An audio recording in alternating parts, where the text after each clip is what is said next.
La clase de hoy es interesante. Es un poquito, pues digámoslo así, puede ser un poquito enredada, pero es bastante interesante lo que vamos a ver hoy. Todavía no tiene que ver con algo de código, pero todavía no es directamente sobre temas de código.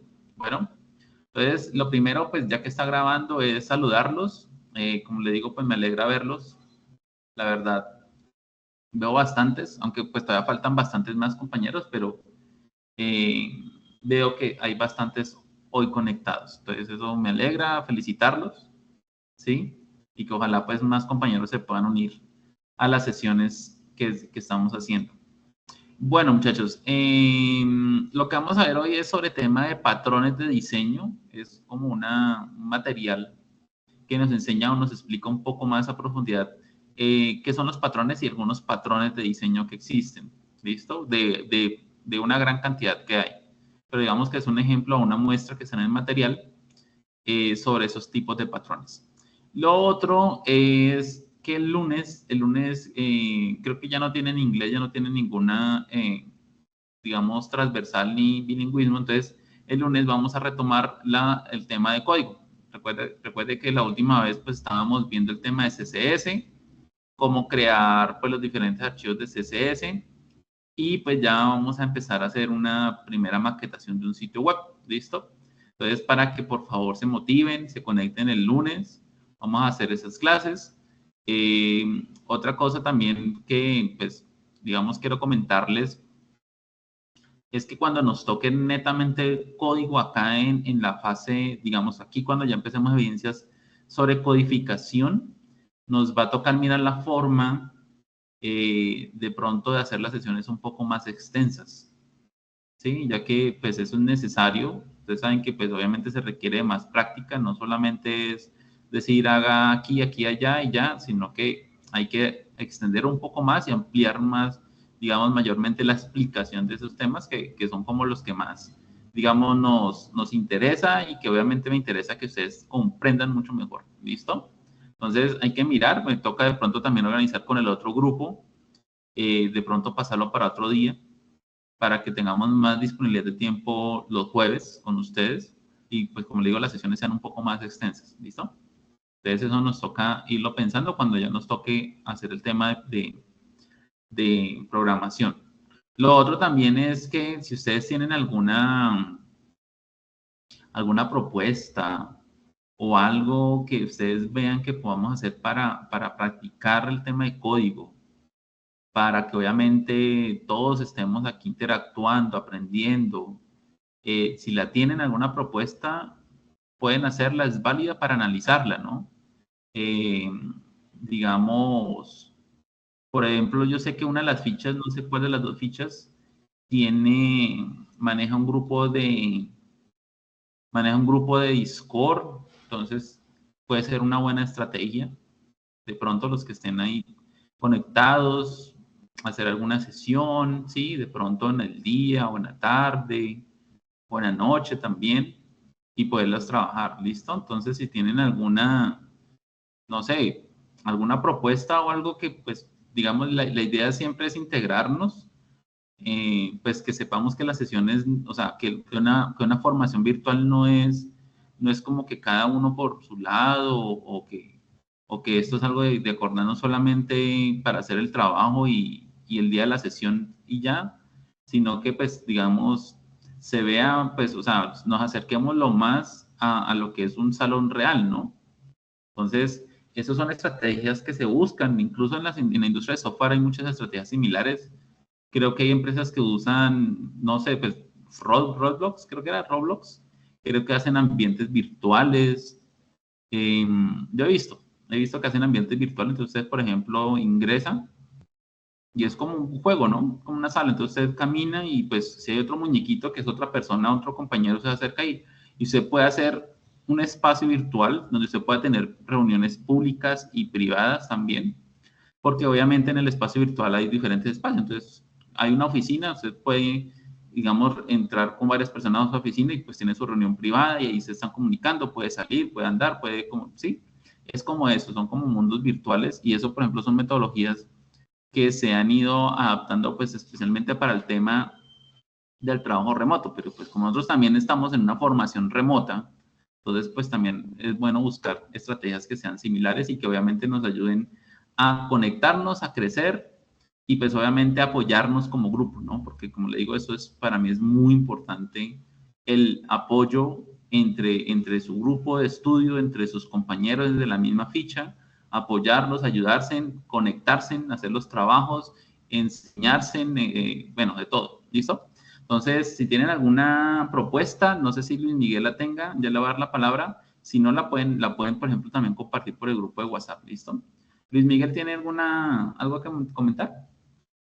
Sí, señor, pues quería comentar si no sé si sea como también viable integrarlo de GitHub como para ir practicando la versión de los programas y pues ya que hay más de un grupo pues no está como en la misma ciudad, pues a mí sería como buena idea integrar esa herramienta. Sí, Luis Miguel, eso de Git sí está en el programa, pero estás cuando se empieza a trabajar código, ¿sí? Con el tema de versionamiento.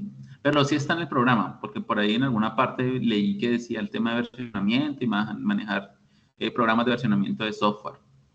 Pero como le digo, eso creo que está cuando ya se empiece con las evidencias de programación, ¿listo?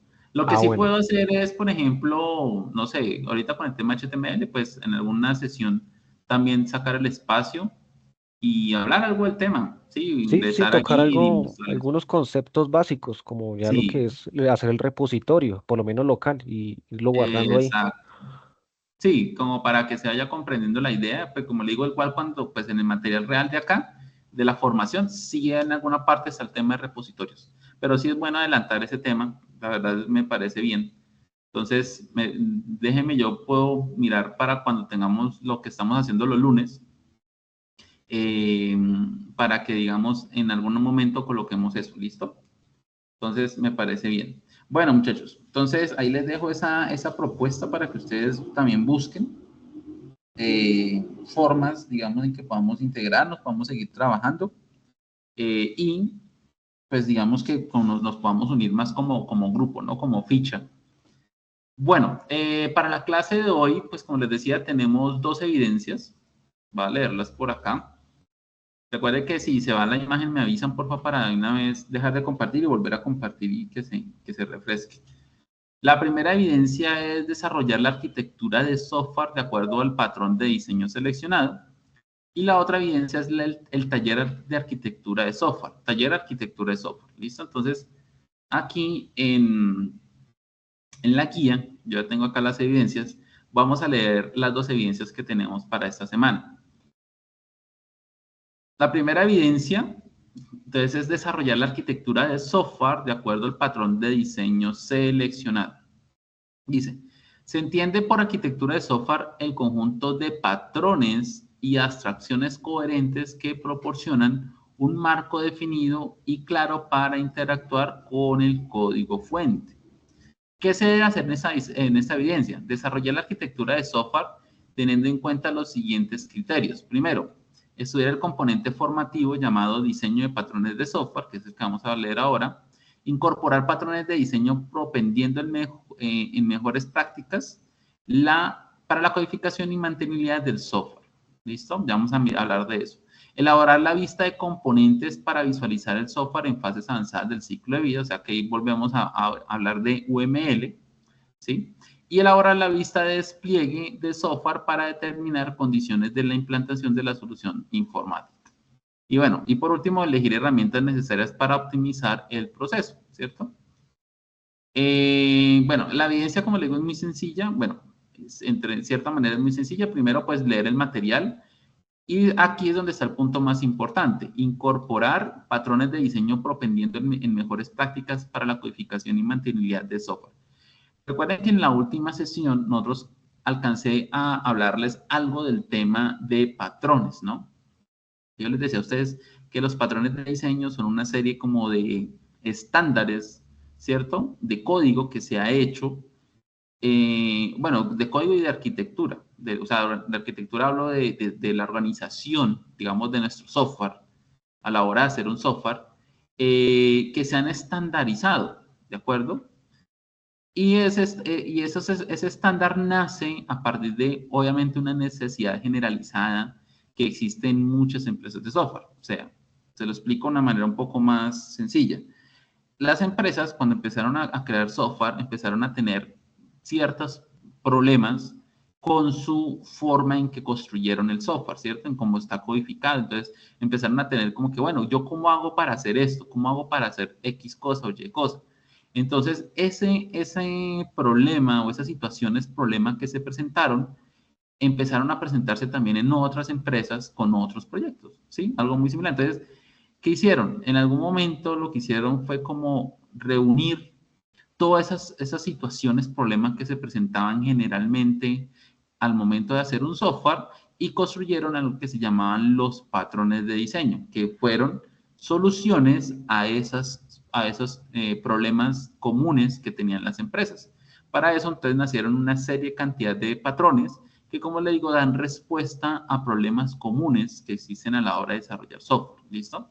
Entonces, la idea es que si yo tengo X problema y un patrón de diseño me lo resuelve, pues obviamente la idea es usar el patrón de diseño, no debemos buscar mi forma de solucionarlo, ¿sí? Porque puede existir, pero obviamente el patrón ya es algo que está organizado, que digamos está revisado y que obviamente algo muy clave en el tema de la industria de software es que los compañeros lo pueden comprender. ¿Por qué? Porque también deben de saber de patrones de diseño, ¿cierto? Entonces, esa digamos es de las formas o digamos de las cosas que han hecho para construir o crear los patrones de diseño. ¿Sí? Entonces, esos son los patrones. Por eso dice acá que hay que incorporar patrones de diseño tratando de mejorar las prácticas de la codificación. O sea, que ustedes tienen que analizar su proyecto, su estructura y mirar la forma de poder agregar algunos patrones, unos o muchos patrones de diseño, siempre y cuando obviamente mejoren eso en su proyecto. ¿Listo? Para eso pues tienen que analizar qué patrones pueden usar, todo ese tema o qué problemas comunes tienen. Hay una presentación que yo se las voy a pasar, que tengo también hablando de algunas porque como le digo los patrones son bastantes. Hay una presentación acá donde, como le digo, empieza con hablando del problema y qué soluciones y un ejemplo de cada una de ellas. ¿Listo? Son como 5 patrones y pues ahí también pueden basarse o apoyarse para poder, digamos, identificar cuáles son los problemas que ustedes pueden tener a la hora de codificar. ¿Listo? Después en esa misma evidencia tienen que elaborar el diagrama de componentes o la lista de componentes, ¿cierto? Y también el diagrama de despliegues, que es, digamos, de la parte de UML. ¿Listo? Entonces, esa es la primera evidencia que es como la más extensa. La siguiente evidencia ya es un taller que ya es mucho más sencillo. Dice, elaborar un taller, o sea, responder sobre arquitectura de software teniendo en cuenta las siguientes preguntas. Entonces, ustedes hacen un documento, obviamente con portada, como siempre lo solicitan, respondiendo a lo siguiente. ¿Qué entiende por arquitectura de software? ¿Cuál es su función? ¿Cómo se elabora la arquitectura de software? ¿Cómo lograr una buena arquitectura? ¿Y cuáles son los elementos de diseño de una arquitectura de software? Eso ustedes lo pueden responder leyendo el material, buscando también por internet. Realmente son preguntas muy esenciales, muy sencillas, pero que les va a ayudar a comprender qué es ese tema de una arquitectura de software. ¿Qué es eso?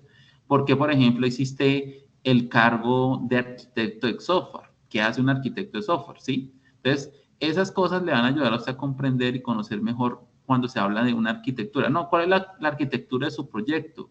¿O cuál es la arquitectura que tiene el software? Entonces, saber conocer y responder a ese tipo de preguntas. ¿Listo?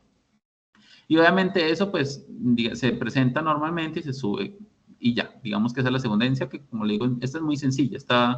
Usted con 30 minutos ya tiene resuelto esta evidencia. Y esta acá, pues, ya es un poquito más compleja, especialmente por los diagramas y ya, pues, obviamente la incorporación. ¿Listo? Entonces, no sé si tengan alguna pregunta. No, por el momento no veo preguntas. Listo.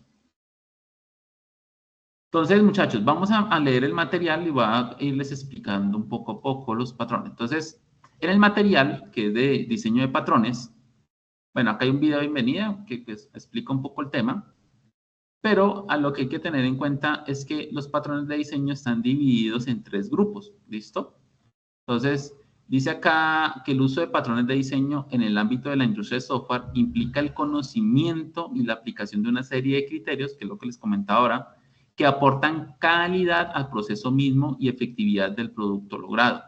En ese mismo sentido, se favorece la estandarización de código, que es la idea, lo que les decía. No es que yo a ese problema lo hago de esta manera, no. La idea es obviamente que si un patrón de diseño me resuelve eso, pues es usar el patrón. ¿Por qué? Porque me ayuda a estandarizar el código fuente. ¿Listo? A que otra persona lo pueda también comprender y leer. Usted usó el patrón tal, sí, ya vi que lo usó acá, aquí, aquí. Y no de pronto tratar de crear algo que después otra persona me toque ponerlo a explicar o muy difícil vaya a comprender. Dice, que de determinada aplicación, lo cual facilita su monitoreo y mantenimiento. Entonces, acá, los patrones de diseño tienen las siguientes características. Representan soluciones concretas que, aunque se representan de forma genérica, son aplicados para resolver problemas reales. Segundo, son especificaciones técnicas basadas en los principios de la programación orientada a objetos y dependiendo del lenguaje de programación, la forma de implementarlos puede variar. Bueno, eso ya depende del lenguaje, ¿no? O sea, quiere decir que la solución existe a nivel de arquitectura, o sea, a nivel de arquitectura es como a nivel de diseño, pero cuando lo voy a pasar a código, pues ya depende del lenguaje que exista, ¿no? Porque obviamente los lenguajes ya sabemos que varían un poco uno a otro. Son frecuentemente utilizados ya que se construyen a partir de la experiencia acumulada de la industria del desarrollo de software, lo que les decía, ¿no? Hay muchas empresas donde ustedes les piden que manejen patrones o a veces les dicen se requiere que maneje el patrón tal, tal y tal. Entonces, pues obviamente usted tiene que hacerlo. Eso del tema de los patrones realmente no es difícil, pero volvemos a lo mismo, requiere de practicarlo. Y usted solamente lo va a comprender, digamos, manejarlo muy bien al derecho al revés, es solamente codificándolo varias veces y comprendiéndolo de esa manera. ¿Listo? Favorecen la implementación de las características de la programación orientada a objetos como el encapsulamiento, las jerarquías y el polimorfismo.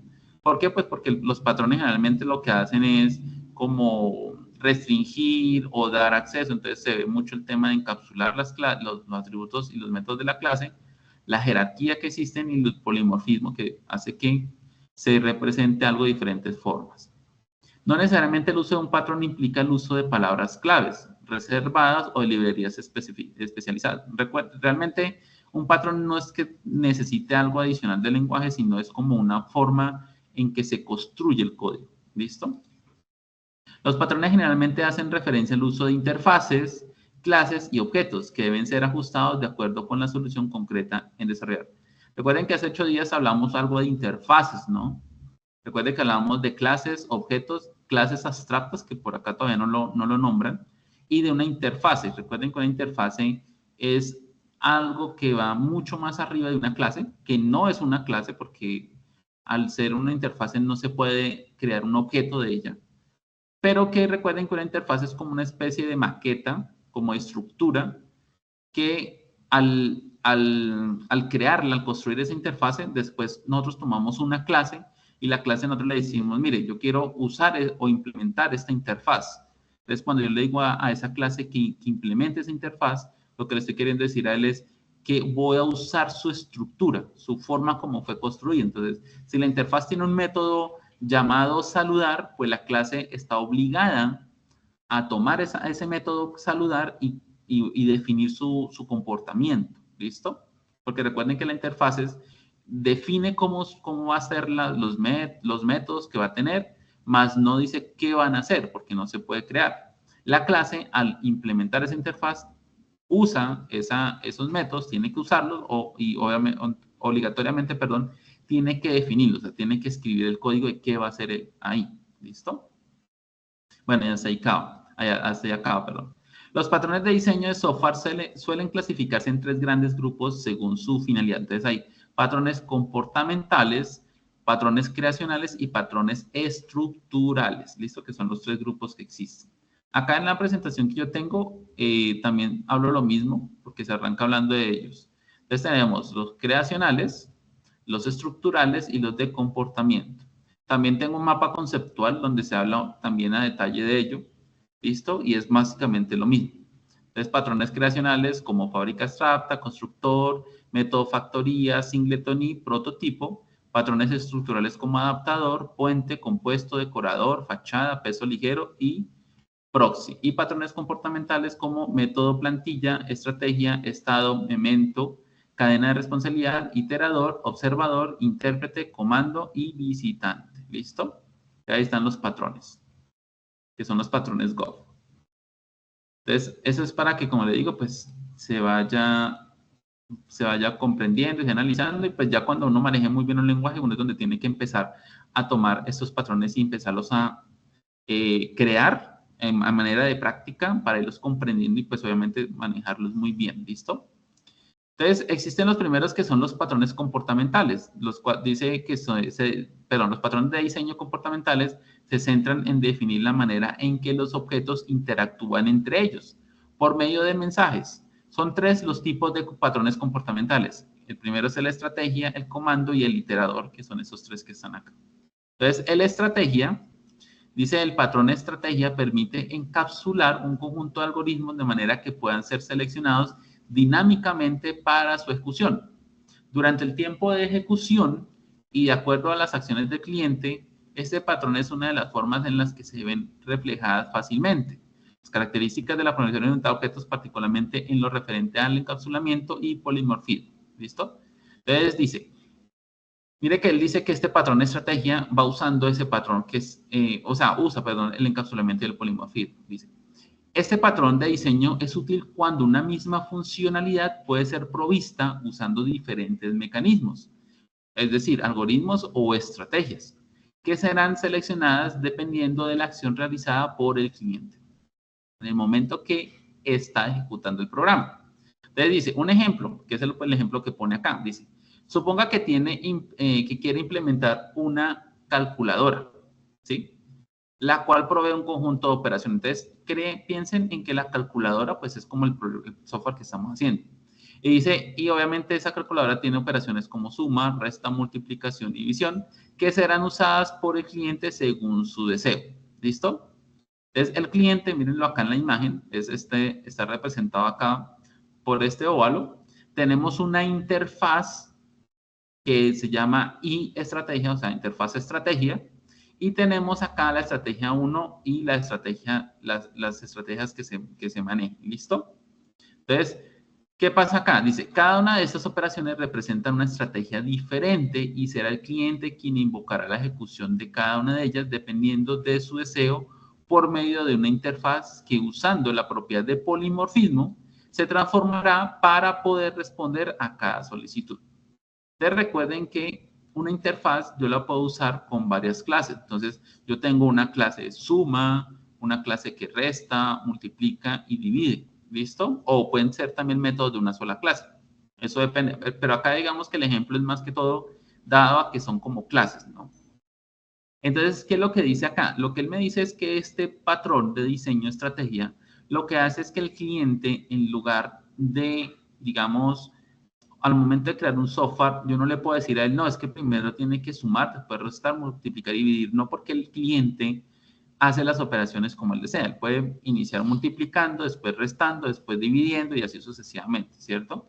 Entonces, lo que él dice es que cuando el cliente está solicitando esas operaciones, en lugar de irlo a hacer directamente a la clase, ¿sí? En vez de estarlo haciendo directamente a la clase, él lo que hace es llamar a la interfaz, la cual por medio del polimorfismo, yo le digo a él, oiga, es que lo que yo les decía a ustedes cuando se les explicaba es parte de la interfaz o el polimorfismo, es que yo le voy a enviar a usted los siguientes datos para que me haga esta operación.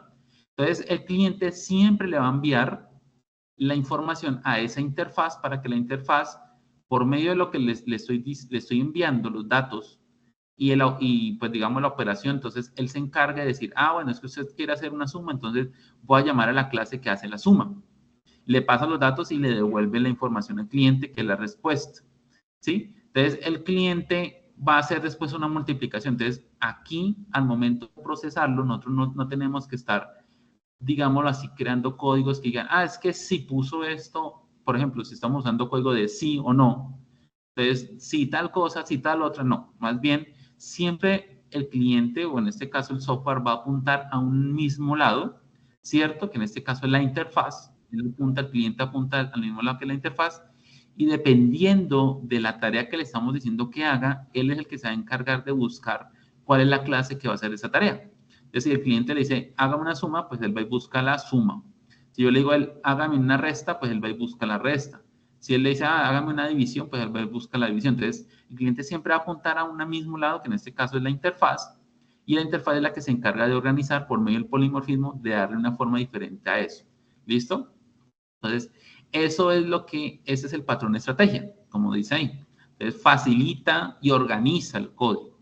En lugar de que el cliente vaya directamente a instancia una clase de sumar, una clase de restar, después una clase de multiplicar y una clase de dividir, no, él va y utiliza la interfaz es la que se encarga de devolverle lo que él necesita o lo que él haya solicitado. ¿Listo? Entonces, esa es la interfaz como tal. El patrón comando dice que permite aislar los objetos que realizan una petición de los objetos concretos encargados de recibir y realizar dicha acción. Esto permite, entre otras cosas, que las peticiones puedan ser enviadas a varios receptores, ¿listo? Como estábamos viendo acá, y si se maneja el estado de la solicitud, controla acciones de tipo undo o redo. El patrón comando necesita la implementación de varios elementos. Entonces, por ejemplo, necesita comando, que es este de acá, que es una clase como la que hemos visto, que sirve de puente entre el cliente, que obviamente, bueno, sí puede ser una clase, y los receptores que están acá. Dice, invoke, elemento usado por el cliente, que es este de acá, y que le solicita al comando llevar a cabo una acción. ¿Listo? Entonces, él llama a una clase que por dentro puede tener algo que se llama invoke. El invoke va y llama al comando, ¿cierto? Y el comando pues va y mira digamos, las operaciones que tiene para hacer esa opción. El cliente invoca la ejecución de la acción desde el invoke, bueno, ya lo sabemos. Y el comando es una interfaz donde se especifican las operaciones a ejecutar, o sea que es muy parecido a este, ¿no? Él recibe qué acciones va a hacer la interfaz y pues depende de eso, él transforma lo que es el comando del receptor. El receptor es la clase que realiza la acción, entonces el receptor es una clase que va a crear, va a eliminar, va a buscar, va a modificar, lo que sea. Ejecutar es la operación que necesita para hacer, o sea, se ejecuta. Entonces dice, una persona, que en este caso es el cliente, quiere hacer uso del televisor y hace todas las solicitudes de servicio por medio del control remoto. Entonces el remoto es el invoke, ¿listo? Ya es el control remoto. Entonces él acá puede hacer cosas de cambiar canal, subir volumen, ponerle mute, aprender o apagar, ¿listo? Entonces ese es el invoke. El invoke es como el que recibe todas las solicitudes del cliente. El control remoto se comunica con una interfaz encargada de responder solicitudes de cada comando. O sea que si el invoke, que es el control, le dice suba volumen, eso se lo envía a la interfaz y la interfaz está en la obligación de responderle, ¿no? ¿Qué pasó con esa? ¿Qué acción hizo? Dice, que el usuario puede hacer como, por ejemplo, responde a las solicitudes que el usuario puede hacer como, por ejemplo, prender televisor. Entonces, le manda acá y el comando, pues, hace la operación, le envía el comando y el comando para el receptor. Apagar televisor, subir volumen, etcétera. Cada comando realiza una acción particular sobre el televisor, que es el receptor. O sea, cada comando es diferente, ¿no? Entonces, receptor es cada comando. Entonces, hay un receptor para apagar, un receptor para prender, un receptor para subir volumen, para bajar volumen, para subir canales hacia arriba y subir canales hacia abajo, por ejemplo. Entonces, ese es el comando, ese es el patrón comando, ¿listo? Entonces, esto que me permite a mí aislar los objetos que realizan una petición, como son estos de acá, estos son los que realizan la petición, y los objetos que se encargan de recibir y hacer dichas acciones. Entonces, el comando es como separar lo que solicita al que hace y responde, ¿no? O sea, hay objetos que van a hacer solicitudes y hay objetos que van a hacer esas solicitudes y a responder. Entonces, el patrón comando me permite organizarlas. ¿Por medio de qué? Por medio de una interfaz, donde se separa las que hacen peticiones, como es el cliente por medio del invoke, que es el control, y el comando y el receptor, que son los que responden a esas solicitudes. ¿Listo? Después está el iterador, dice, el patrón de diseño está orientado al trabajo con colecciones.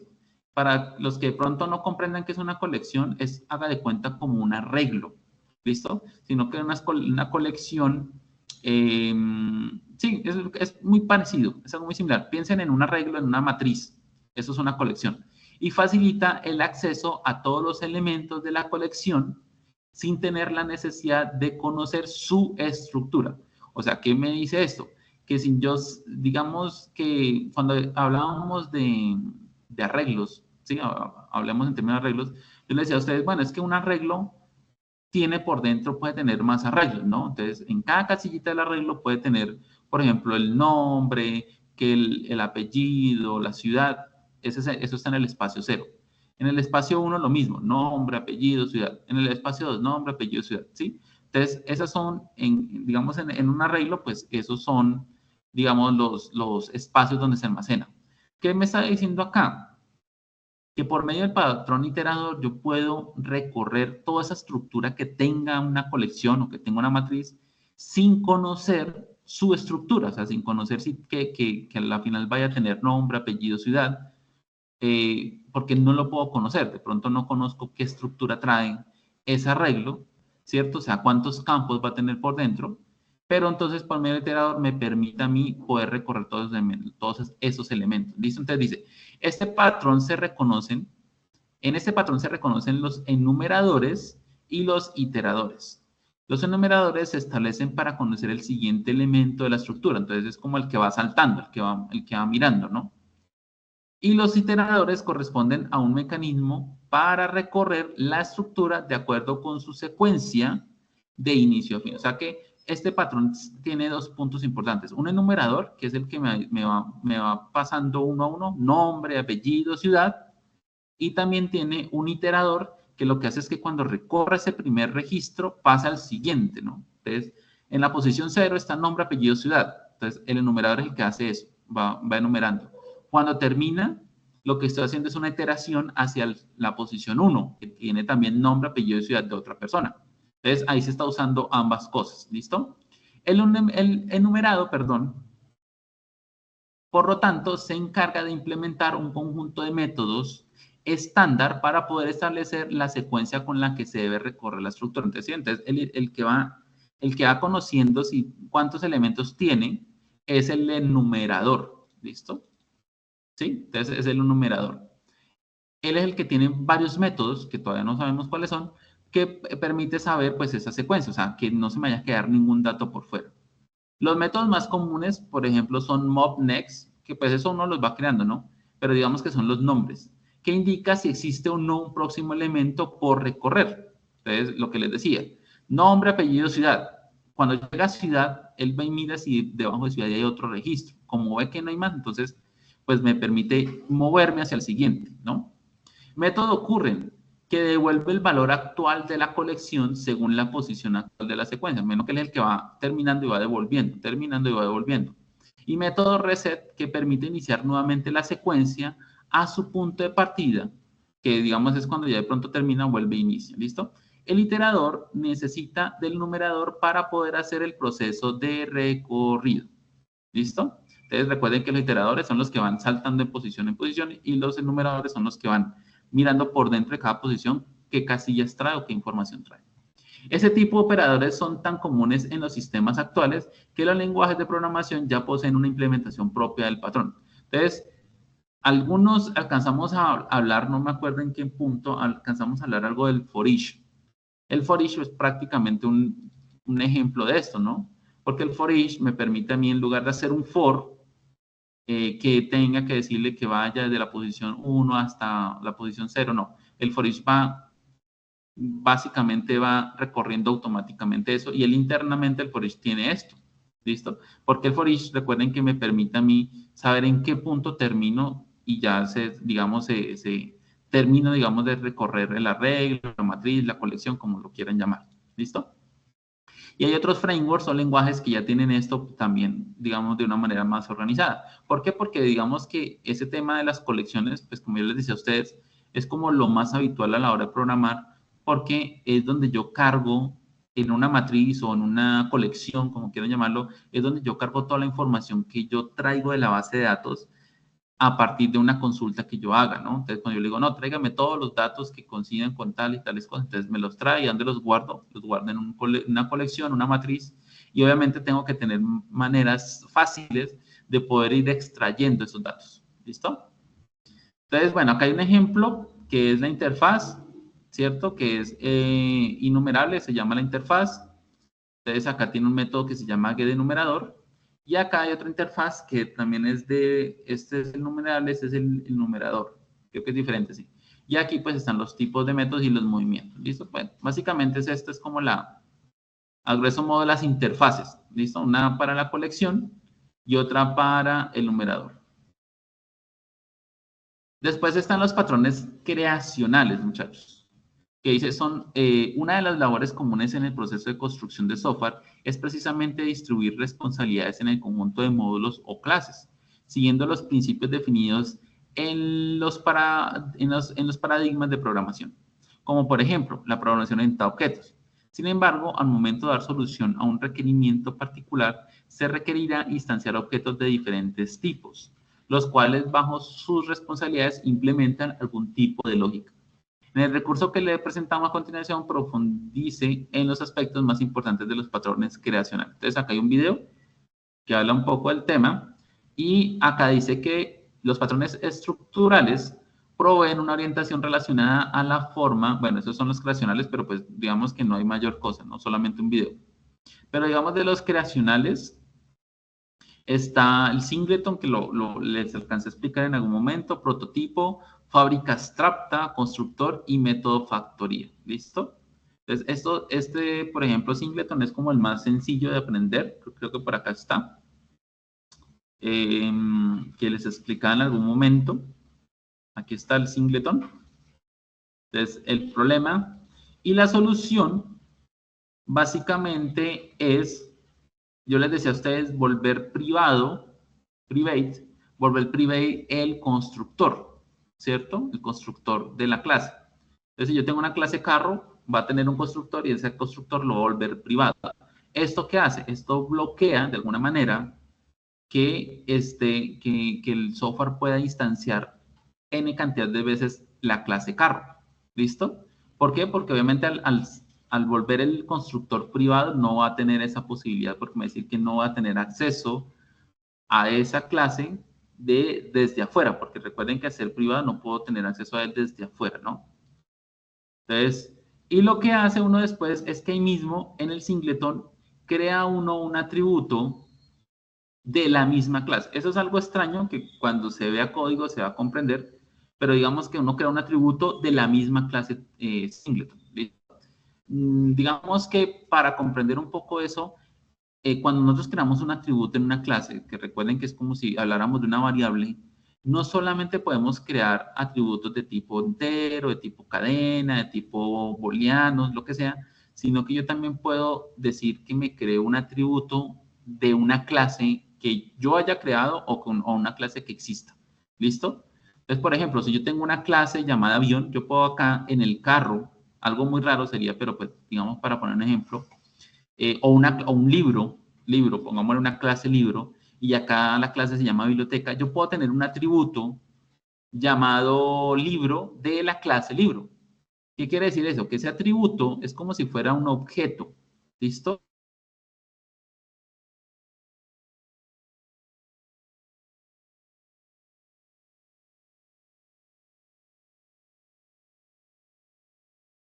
Profe, se le fue el audio. Que sea de una clase X. En este caso, es un atributo de la misma clase donde está hecho. ¿Listo? Entonces, esto me permite a mí bloquear el constructor y miren que a la vez estoy creando como un objeto.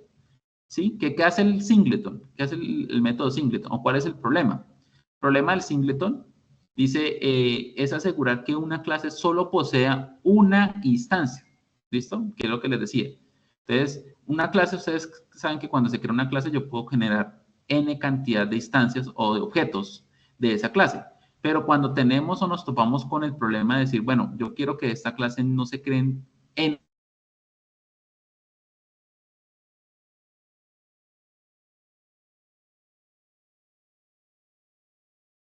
Profe, hola, el audio se le está yendo.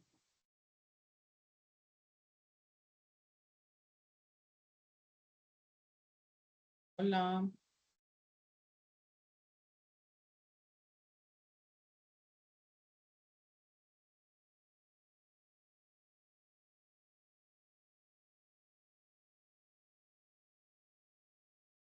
Por favor.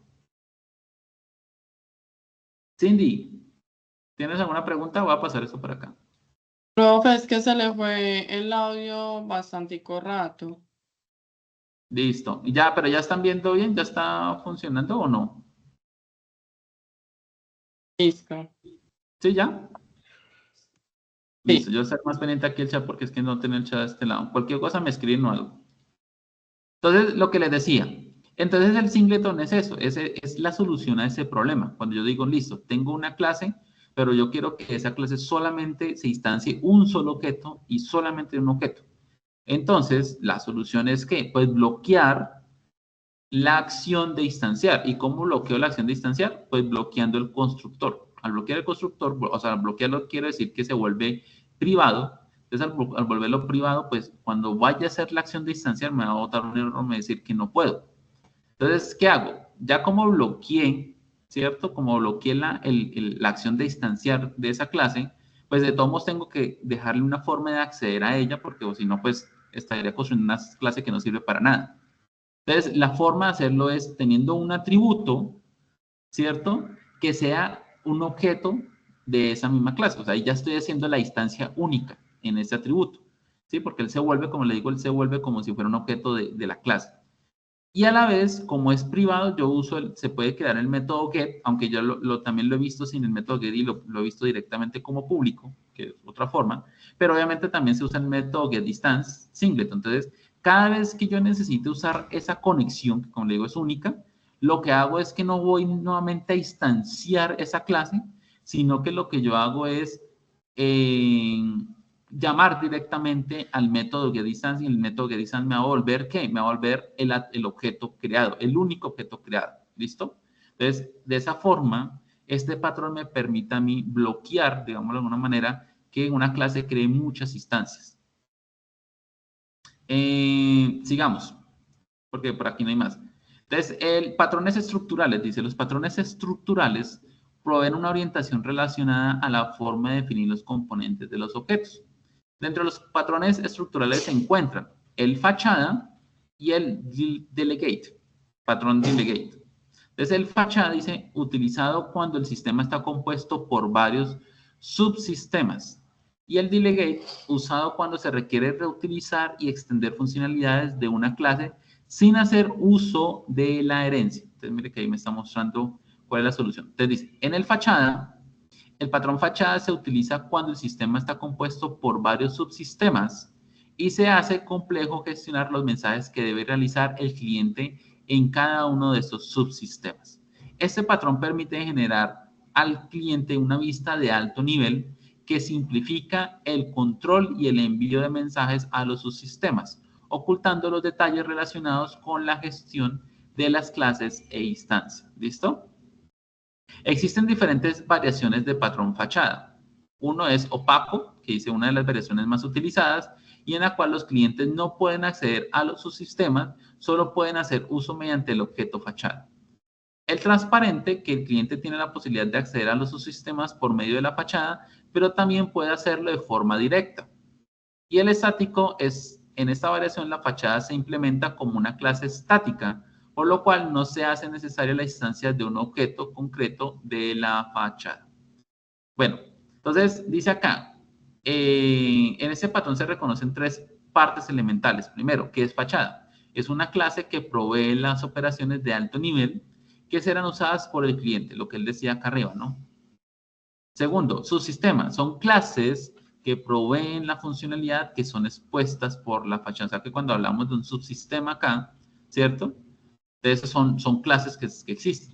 Entonces, dice, utilizado cuando el sistema está compuesto por varios subsistemas, o sea, por varias clases. Cliente hace uso de las operaciones de alto nivel por medio de la fachada.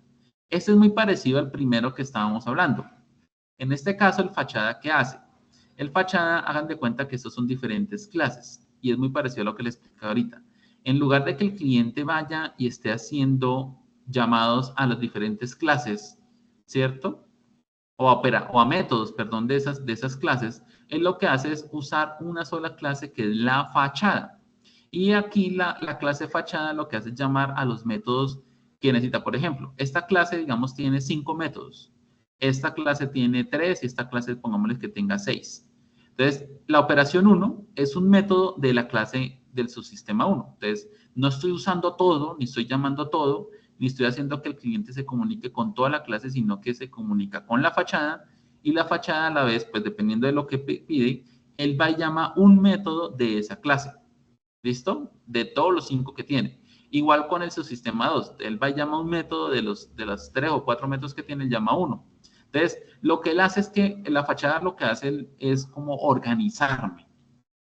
Y en lugar de yo estar mandando al cliente a cada una de las clases, lo que hago es dirigir esas peticiones a un solo lugar, que es la fachada, y la fachada pues va y me trae lo que necesito, lo netamente necesario, y no me trae todo.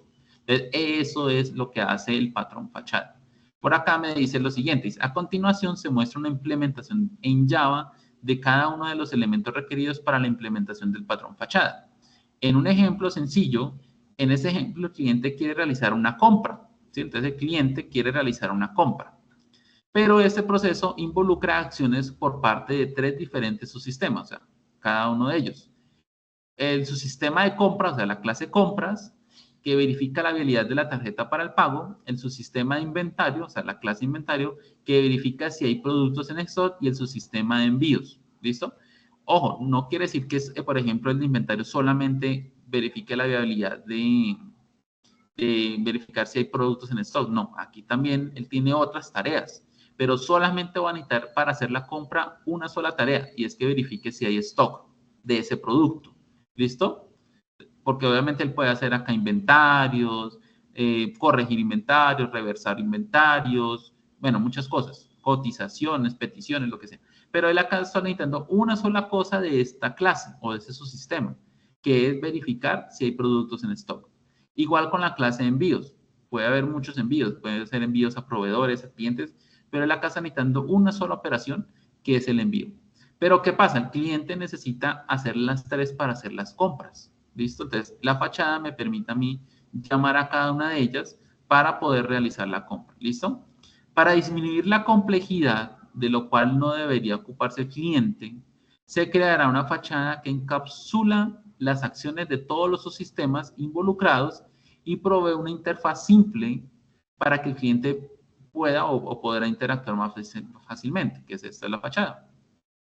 Acá hay un ejemplo hecho en Java, ¿no?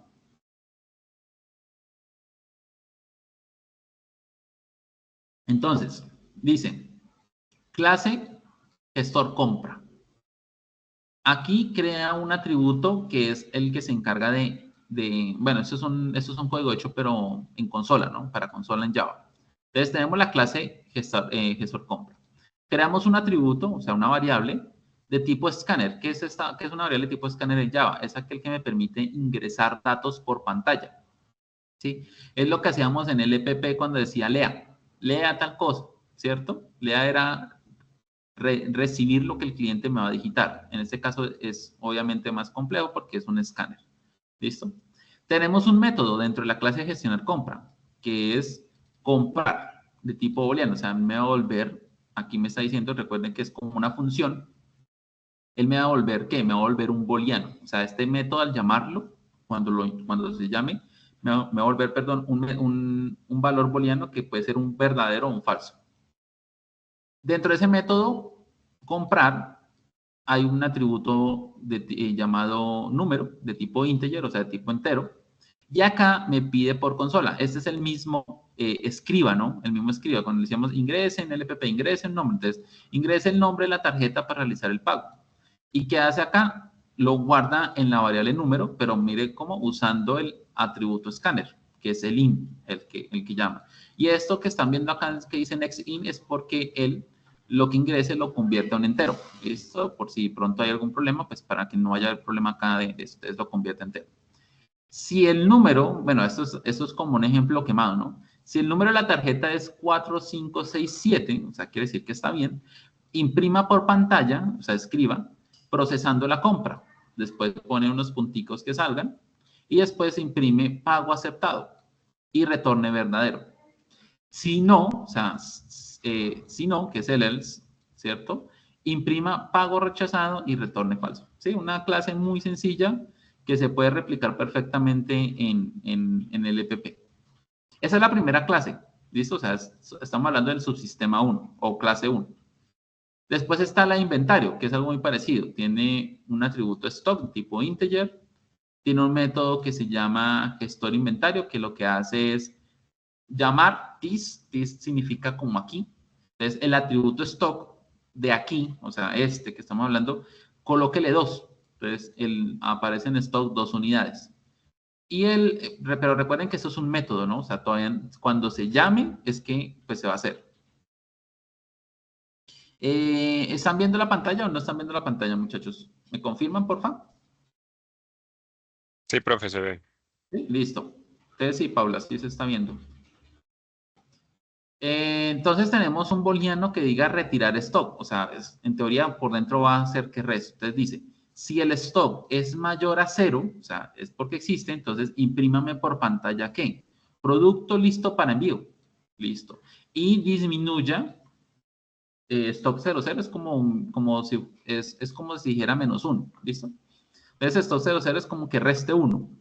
Return true, o sea que si encontró stock, envío mensaje y resta, obviamente, el stock y retorna verdadero, o sea, si encontró. Pero si no encuentra, porque es menor o igual a 0, no encuentra, entonces imprima producto no disponible, no hay existencias, entrega reprogramada y retorna falso. Listo. Mire, muy sencilla la clase, una clase gestor inventario hecha en Java.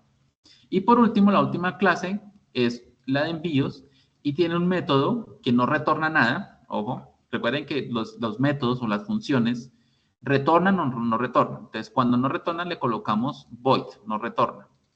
Enviar pedido. Y le dice él, envío autorizado y en camino. Listo, no es más. Entonces, cada clase tiene sus tareas, ¿no? Bien organizadas. Entonces, dice acá, clase que representa la fachada de todos los sistemas. Entonces, esta es la fachada. Esta es la clase fachada, o sea, es esta de acá.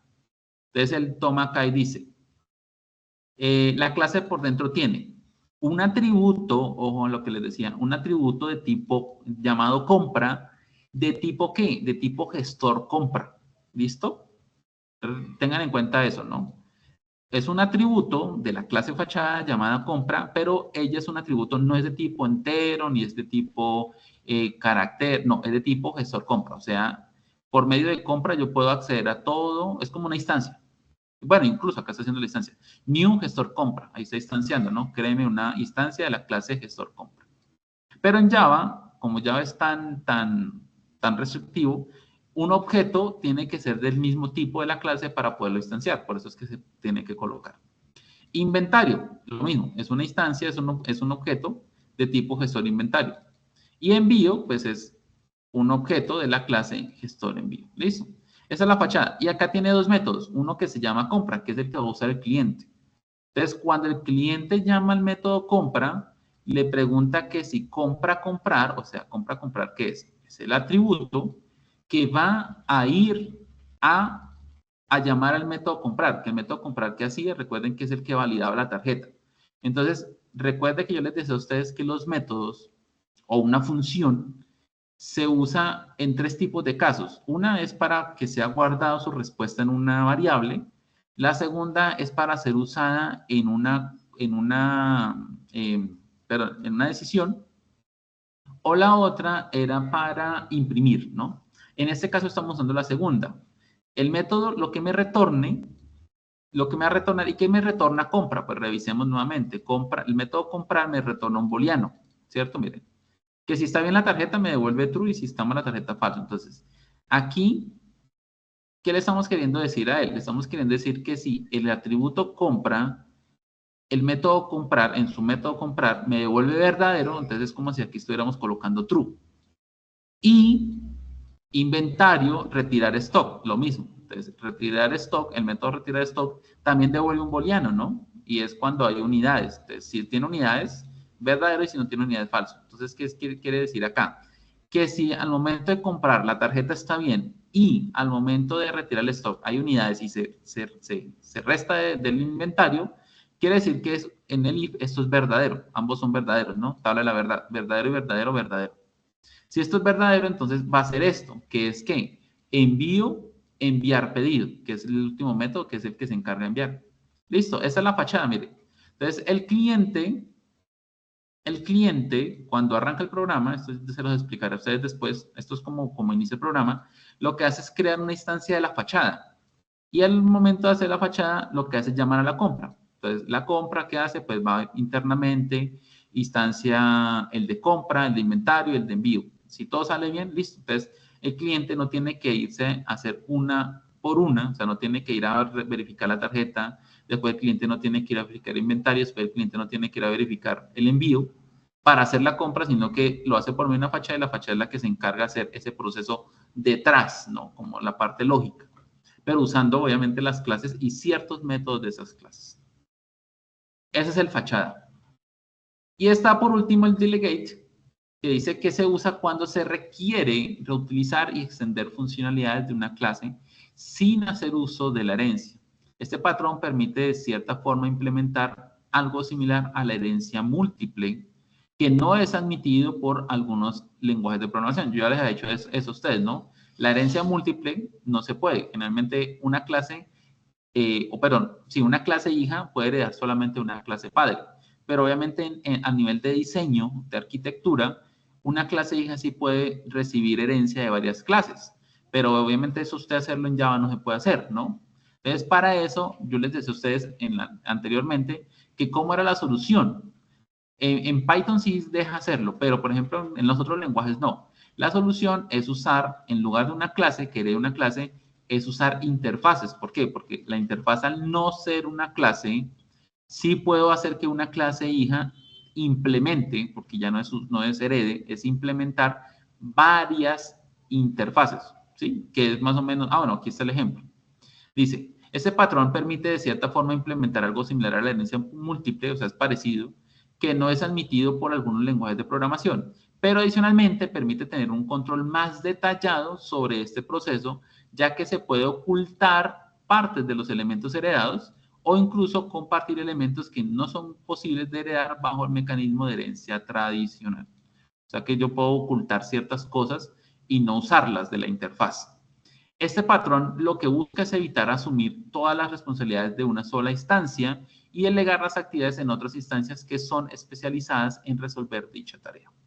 A continuación se muestra un ejemplo de implementación de este patrón de diseño donde se hace uso del patrón delegate para incorporar en una clase concreta funcionalidades que están definidas en otras clases haciendo uso de interfaz. Entonces, primero, dos interfaces, mire, así es como se crea una interfaz en Java. Public interface, o sea, así que no es clase sino interface, y diseñador, y tiene un método que no retorna nada que se llama diseñar o diseñar, porque recuerde que no podemos usar ñes.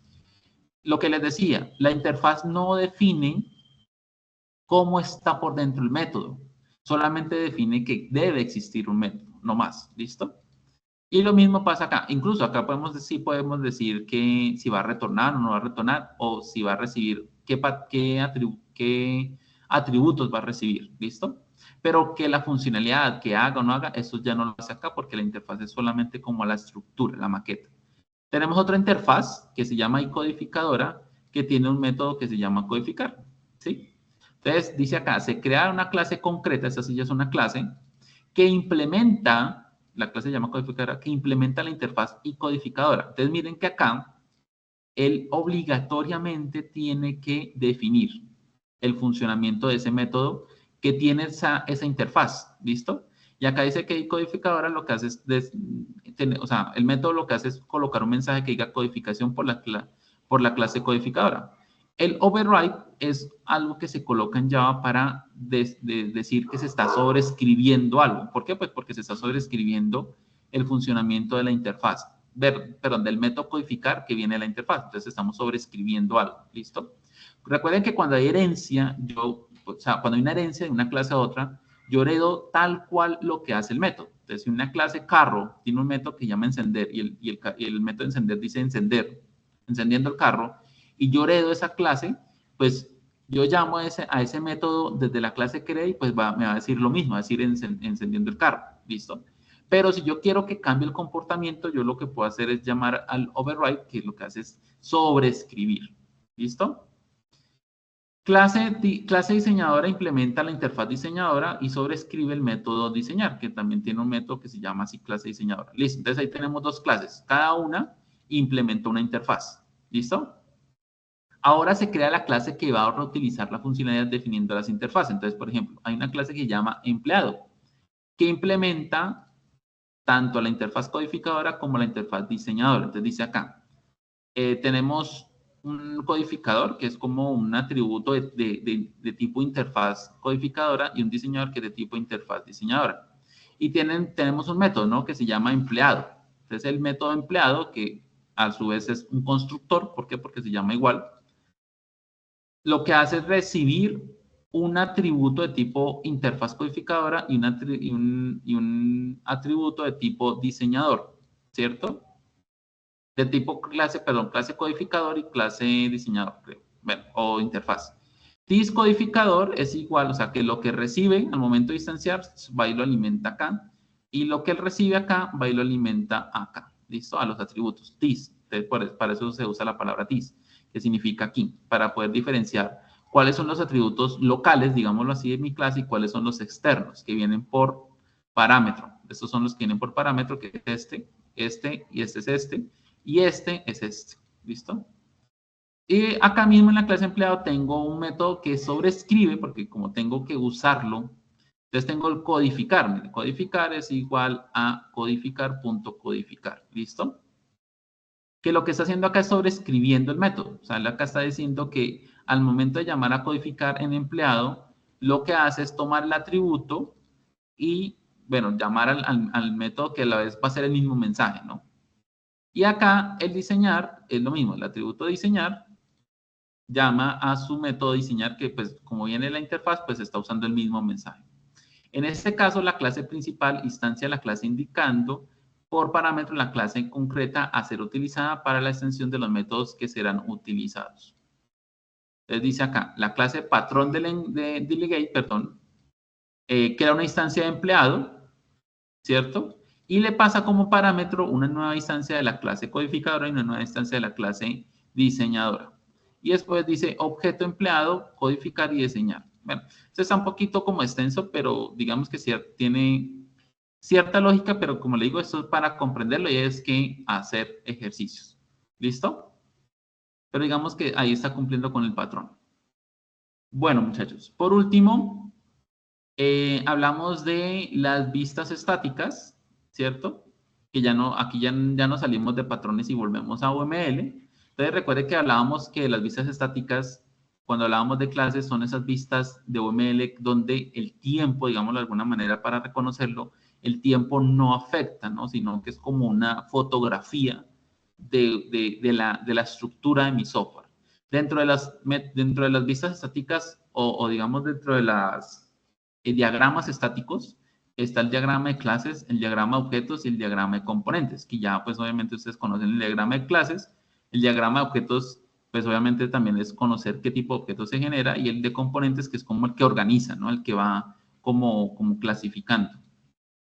Diagrama de despliegue, dice, los diagramas de despliegue hacen parte de los tipos de diagramas propuestos por UML y su objetivo es la representación de la arquitectura del sistema en términos de hardware y software físicos y los medios por los cuales se conectan. Este tipo de diagramas es muy útil para el proceso de despliegue en el sistema. Entonces, un diagrama de despliegue me permite a mí saber, es más a nivel a nivel de elementos de hardware y software, ¿listo?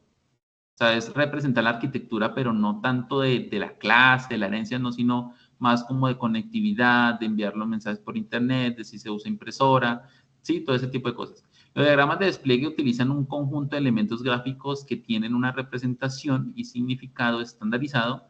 A continuación se detalla cada uno de ellos. Entonces, por ejemplo, nodo representa un elemento que puede ser hardware o software y se representa por un cubo. Entonces, cuando ustedes hacen el diagrama de despliegues, ¿cierto? Cuando van a representar algo de hardware o software como una impresora o un software externo al suyo, por ejemplo, Adobe PDF para abrir PDFs o un Excel o un Word o un WinRAR, entonces se representa por medio de un nodo o hardware como cámaras, huelleros, impresora, escáner, ¿cierto? Que son más que todo de entrada y algunos de salida. Artefactos representan elementos concretos generados en el proceso de desarrollo, como por ejemplo Profe, bibliotecas. qué pena lo interrumpo. Se Señor. quedó pegado en el ejemplo que estábamos viendo del código. Ah, ok, listo. Espérame, ya quito pantalla y bueno, pongo pantalla. Ah, no, pero espero que estoy compartiendo la que no era. Se puse fue la de este lado. Ahí. Listo, creo que ya están bien. Entonces, tenemos nodo, ¿cierto? Que se representa de esta manera. Artefactos, que dice que representan cosas como, por ejemplo, bibliotecas, archivos. O sea, artefactos no son... Biblioteca no es la clase de biblioteca de un software de biblioteca, no, sino bibliotecas, archivos externos o librerías que se necesiten para codificar archivos, ¿sí? Etcétera. Asociación de comunicación, entonces, por ejemplo, representan el camino de comunicación entre los nodos y se representa por medio de línea continua siendo los nodos en cuestión. Entonces, cuando nosotros decimos, no, es que el software tal se comunica con la impresora o por medio de PDF se comunica, perdón, con el nodo de la impresora o un teclado o una cámara comunica con el nodo tal. Sí, es eso. Dispositivos, dice, es un tipo especial de nodo que representa un recurso computacional del sistema como por ejemplo un servidor. O sea que aquí ya hablamos de un dispositivo mucho más complejo que necesitamos de pronto representar con mayor, digamos, características. ¿Listo? Entonces son los dispositivos. Aquí está. Y especificaciones de despliegue, entonces dice, representan configuraciones que se deben tener en cuenta para desplegar un artefacto en un nodo. Entonces aquí están los atributos, ¿sí? Que son como lo que se requiere, digamos, para poder hacer uso de ese nodo como tal. Entonces, ese es el diagrama de despliegue. No es difícil porque realmente el diagrama de despliegue no es tan extenso, ¿no? En un proyecto donde solamente pues tenemos computadores, de pronto, no sé, impresoras, cosas así, y obviamente software también muy limitados, ¿listo? Pero obviamente la idea es comunicar, como por ejemplo también nuestro proyecto se comunica con un dispositivo externo, con hardware, ¿no? Porque no solamente es el software, no es solamente el software externo, sino también nuestro software, ¿no? O los componentes que comunican con el software. Al momento de imprimir una factura, al momento, por ejemplo, de leer un código de barras o un código QR, al momento de no sé, usar la cámara para detectar algo, cosas por el estilo. El diagrama de componentes, que es uno de los diagramas propuestos en UML que representan una vista estática del sistema de información y hace parte de los diagramas estructurales. Este diagrama proporciona una vista de alto nivel de los componentes dentro del sistema y generalmente se construye posteriormente a la construcción del diagrama de clases. Le invitamos a ahondar en los aspectos más característicos e importantes del diagrama de componentes, explorando el recurso que se muestra a continuación. Entonces, aquí está un video que les va a explicar perfectamente ese tema. Y acá, pues, buscamos las buenas prácticas, categoría de los patrones, multifuncionalidad y todo eso. ¿Listo? Recuerden que el diagrama de componentes es cuando nosotros tomamos el diagrama de clases y como que lo clasificamos en componentes más grandes, ¿no? Realmente estos dos diagramas no son tan extensos de hacer. ¿Listo? Los dos que están pidiendo en la guía, que son estos dos, ¿no? El de componentes y el de despliegue. Realmente son diagramas corticos, pero pues obviamente que aumentan. Entonces el de componentes, recuerde que es como el que organiza, ¿no? El que me permite a mí como decirme, en estas clases hacen parte de tal cosa, de tal módulo. Estas otras clases hacen parte del inventario. Estas clases pueden hacer parte de la venta, estos de la compra, estos del envío, estos del registro del usuario. ¿Sí? Entonces, es tomar ese diagrama de clase y como que medio organizarlo, clasificarlo. Entonces, ahí sale el diagrama de componentes, básicamente. ¿Listo, muchachos? Entonces, con eso terminamos el material y con eso pues ya tienen ustedes acá pues las bases para hacer las dos evidencias. ¿Tienen alguna pregunta? Profe, tengo una duda. Señor. Lo que pasa es que, bueno, estuvimos viendo más bien como las características como tal de los patrones de diseño y la dudita ahí es como si eso tal vez exige de pronto en la estructura como tal del código, pues, como un ejemplo, que me permita a mí, no sé, como modular todos los objetos en un archivo diferente. No sé si cada patrón tiene como una exigencia ante el código. Lo que pasa es que sí, cuando usted hace la arquitectura, ¿cierto? Que como les, o sea, en qué punto estamos en este momento del proyecto? En este momento lo que estamos haciendo es construir nuestro software de una manera gráfica, ¿sí? Y cuando hablo de gráfica, no quiero decir que los botones, que los campos, no. Es plasmar como un plano, ¿no? De ahí, pues, bueno, ahí ya les adelanto algo del tema del taller de que es un arquitecto de software. Un arquitecto de software es como una persona que es como el arquitecto de una obra. El arquitecto de una obra que hace, toma el plano, que pues, neta, o bueno, el ingeniero civil, pero digamos que el arquitecto es el que creó el edificio y creó un plano, ¿no? O sea, él visualizó todos los requerimientos y construyó un plano en AutoCAD y y pues ya el ingeniero civil es el que se encarga de interpretarlo. Pero digamos que la tarea de ese arquitecto es eso. Y un arquitecto de software es básicamente la misma tarea. Incluso en el video que muestran acá el material al principio, ahí habla, yo lo alcancé a ver, bueno, alcancé a ver ese primer video, él habla y dice eso, dice, esto del tema de la arquitectura de software, pues viene básicamente de la idea de la arquitectura normal que conocemos de edificaciones, ¿sí? Y es plasmar lo mismo, es plasmar los requerimientos en algo que sea visible. Dentro de eso, pues están los diagramas y están también los patrones. Entonces, nosotros aquí estamos construyendo el software a nivel de arquitectura, a nivel, digamos, gráfico, cómo se comportan los componentes, que aquí, acá. Y ya más adelante, obviamente, a partir de esa arquitectura, de las modificaciones que le hagamos, porque para eso es esta evidencia, de incorporar esos patrones a nuestro proyecto donde lo veamos necesario. Entonces, cuando se haga la codificación, pues si usted colocó que va a usar el singleton, pues al momento de hacer la construcción del software, pues tiene que hacer un singleton, ¿no? Entonces, cosas por el estilo. ¿Sí? Entonces, obviamente sí va a influir porque, como le digo, estamos construyendo nuestro software, estamos haciendo como como el plano de nuestro software, ¿sí? Estamos haciendo el plano a partir de todo esto. Y ya, pues, obviamente, cuando empezamos a construir lo que ya es cuando codifiquemos, pues tenemos que basarnos en lo que hemos hecho en el plano. ¿Listo?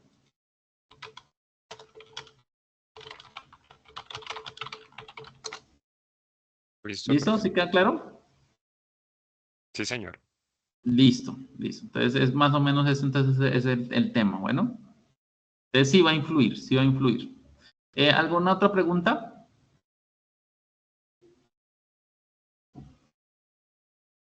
¿Ninguna? Bueno, entonces, muchachos, No sé. listo, perfecto. Entonces, no se vayan a enredar tanto el tema. Lo que tienen que hacer ustedes es analizar los patrones, los que ustedes quieran, y mirar si tienen cabida en el proyecto, que obviamente puede que haya uno que sí, otro que no, pero eso depende mucho de la arquitectura. O sea, en este caso ustedes se pueden basar en el diagrama de clases que tienen construido, analizar cómo es como la comunicación entre las clases y mirar si esto se puede mejorar por medio de un patrón, por ejemplo. ¿Listo? Básicamente ustedes pueden hacer esa tarea. Analicen el diagrama de clases, revisen, bueno, esta clase va a necesitar un objeto acá o aquí, aquí, allá, y eso lo podemos mejorar con un patrón, ¿sí? Porque como ustedes ven, la mayoría de los patrones lo que hacen es como organizar. Entonces, ustedes ahí dicen, bueno, listo, entonces en lugar de esto cambiemos esto por un patrón que sea este que nos ayude a mejorar, digamos, la interacción en nuestro software. Y ya los otros dos, que son las vistas de componentes y despliegues, pues esos son muy sencillos de hacer. Realmente uno es tema de hardware y software, el otro es cómo organizar el diagrama de clases, básicamente, y encapsularlas en componentes más grandes, ¿no? Básicamente eso. Y ya el otro es el taller, que el taller solamente es buscar las cosas en internet o lo que ustedes comprendieron hoy y buscan y complementan y ya. ¿Listo, muchachos? No siento más, muchachos, pues nos vemos. Nos estamos hablando entonces el día lunes, bueno, para la Listo, otra súper, clase, yo les muchísimas aviso. gracias. Eso, profe, muchas Listo. Muchas gracias. gracias. Hasta luego. Profe, Muchachos, entonces, muchísimas una gracias. feliz noche. Listo, muchachos, y nos vemos, ¿listo? Nos estamos hablando entonces. Feliz Gracias. noche. Ok, muchachos, chao, hasta luego.